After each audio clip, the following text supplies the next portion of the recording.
Hi everyone, and welcome back to the Snake Draft Play by Play. Now, I've started on this with part 1 in my video that I uploaded earlier on. You have to check that out if you haven't already, otherwise the rest of this video won't make any sense. So pause the video now and go check it out. I think I'm linking to it in the top right corner on the card. Alright, so the last time we left off at this stage. It was round 4 and I asked you before we left, what card should I draft at rounds 4 and 5 for corpse side and runner side. Let's begin with corpse side. Now, the important cards to note are that Eli has been taken by 60-10.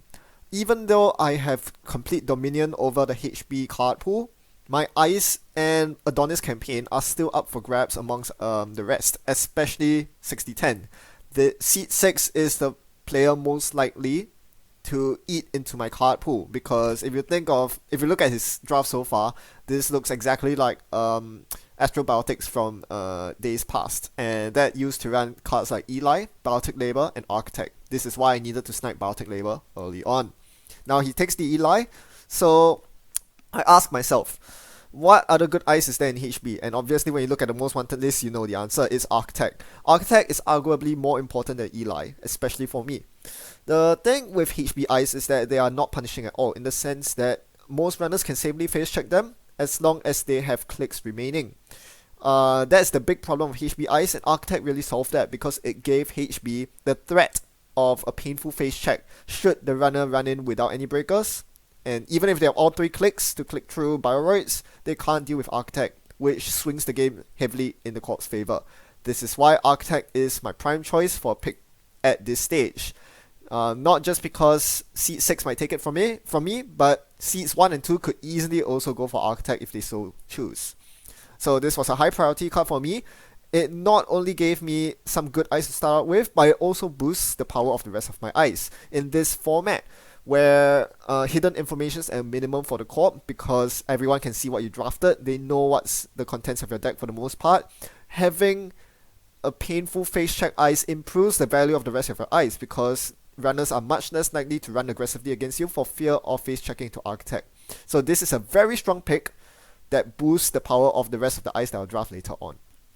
We make it round the curve without much incident. The only thing is Ash has been taken, which is not a big deal. I was never really planning to go Glacier anyway, as you might tell from the Baltic label and the fact that Caprice has been taken. After this ban, I went for Shipment from Sansan. Again, this is a denial pick against seat 6. I'm thinking of going into Fast Advance at this point, very strongly into Fast Advance. No one's going to contest Efficiency Committee, because I'm the only HB player, and I'm the only one who can play that agenda. So Shipment from Sansan makes the most sense, because with an Efficiency Committee squad, Shipment from Sansan becomes a very powerful Fast Advance tool for the other 6 agendas, 3-2 agendas that I have. So Shipment's a no-brainer.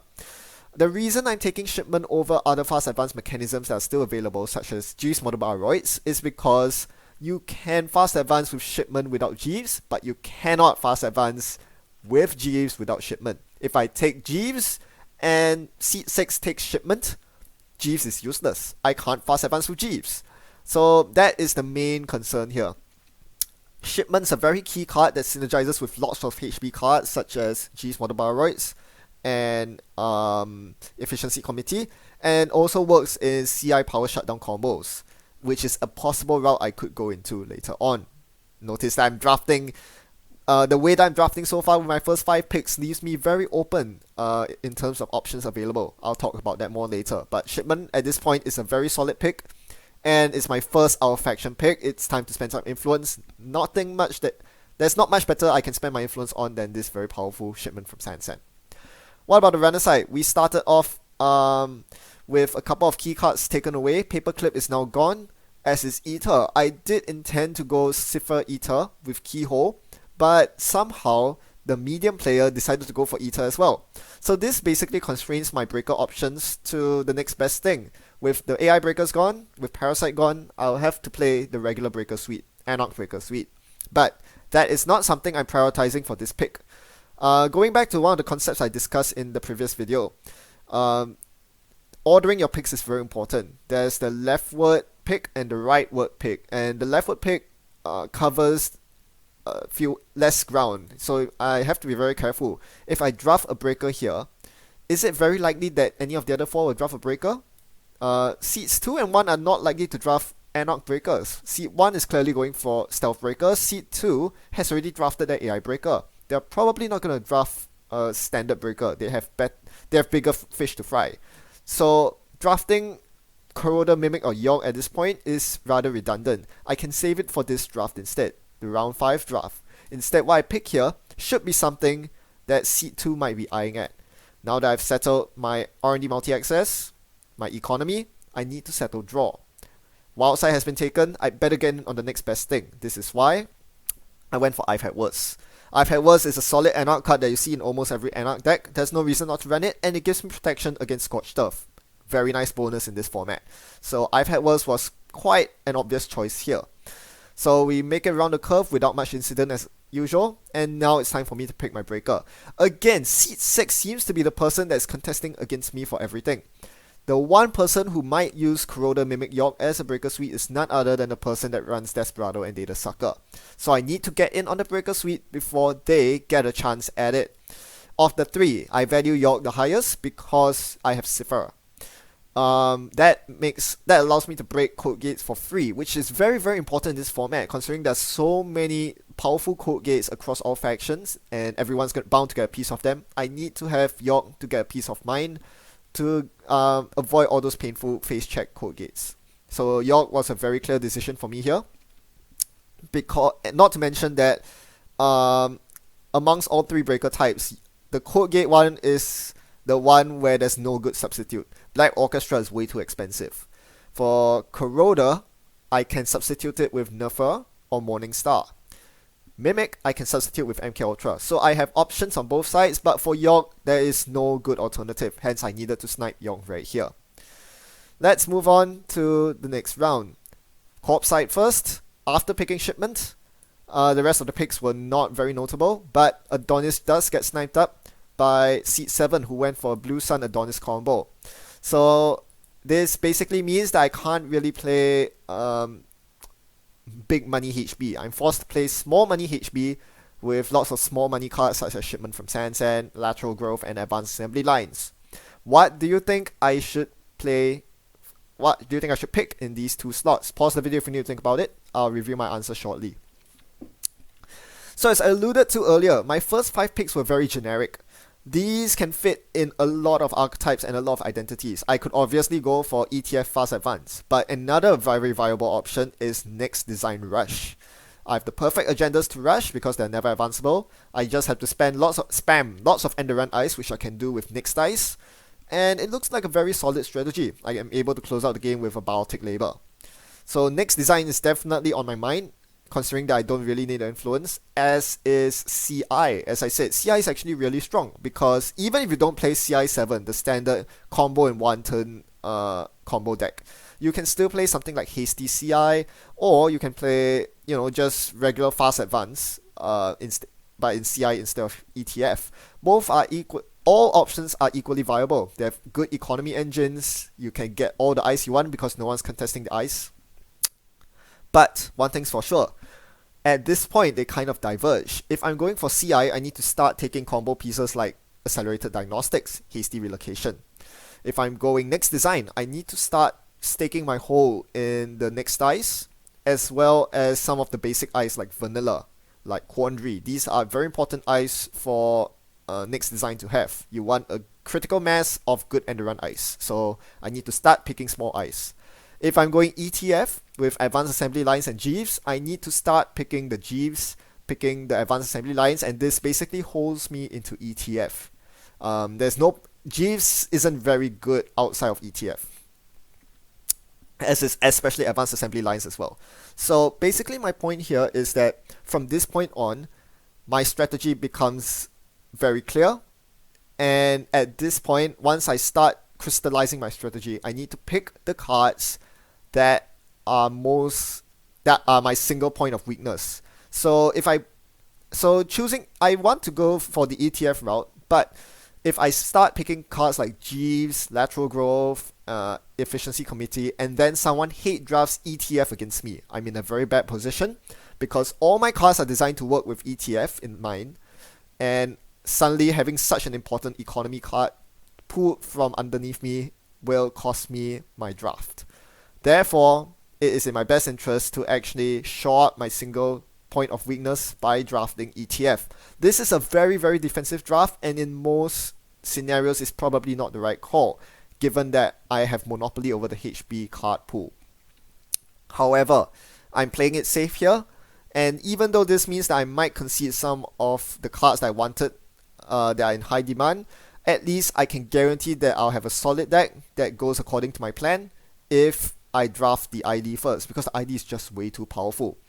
And the potential for hate drafting is always there. You'll never know when someone takes this crucial card away from you. This is why I went for ETF. And this is one of the important pinnacles of drafting.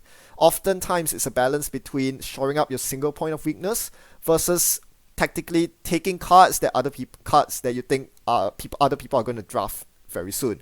If I wanted Celebrity Gift, for example, in my deck, I need to draft it here. Otherwise, Seed 2 might take it.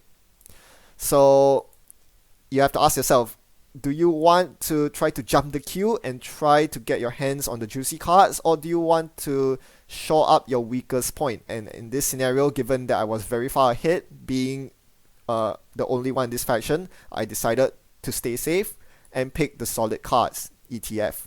Followed by Wraparound, which is a very interesting choice. Very few people guess this. Kudos to you if you thought of it when I was asking you for what you think you should draft. Wraparound, I drafted here because I realized that in the long term, I'm going to be drafting a lot of hefty code gates, hefty bioroids, sorry, and they don't really underrun. The runner can just click through them. I need some hard endurance also to defend me against Siphon decks. There is a Siphon deck that is running around on the runner side over here, and I need to defend against that. Wraparound is my best bet, and it's only one influence. So I immediately snag that because I'm pretty sure it won't get to me once it goes back on the rightward curve. And once again, ordering is important. These two players are not going to take Wraparound, so no point drafting it in round 6. I drafted in round 7 right before the two NBN players had that turn. Runner side, what do you think I should draft here? Of note is that after drafting the York, my main competition did not go for Corroder or Mimic. On the same token, another good draw card has been taken. Inject was taken by Seed 4. Pause the video if you need to think about it. So I think it's pretty obvious here that my Breaker Suite has 3 components. I drafted 1. There are 2 components left. They fit very nicely into the 2 slots here. No question. I should draft those two breakers before I pass priority back to my competition. So Corroder and Mimic were the obvious picks. I picked Corroder before Mimic because MK Ultra was a fine alternative. In fact, MK Ultra has some benefits over Mimic even.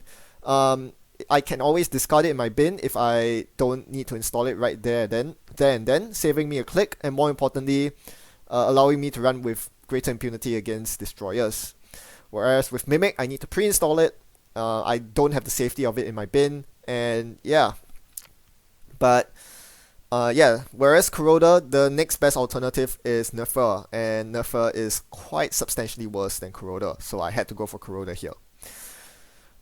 So yeah, my entire Breaker Suite is complete, and it's pretty good. I have a good Breaker Suite, good Breaker support, but at the expense of good card draw and economy, because I spent so many picks on the Breaker Suite, whereas most of my competition have been spending picks on AI breakers, which only cost a single pick, or decks which do not need support.